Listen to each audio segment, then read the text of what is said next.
Welcome to Not Milk Never Milk. Subscribe if you're lactose intolerant. You're starting now? Power the unit and confirm battery voltage, then flip it on. Once on, make sure the transducer cable is seated and not twisted, because signal loss often starts there.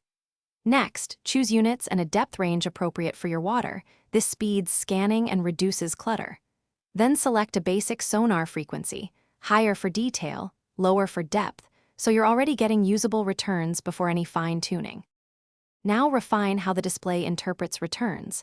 Raise sensitivity until speckle noise appears, and then back down slightly so true targets show clearly.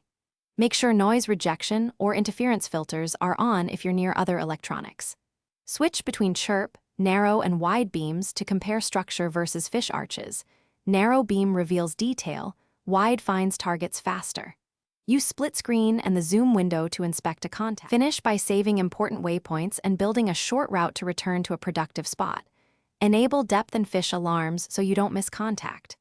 Record sonar or side scan passes if your unit supports it, because logs help build maps and improve future sessions.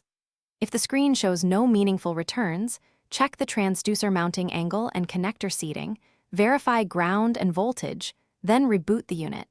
This single check fixes most issues.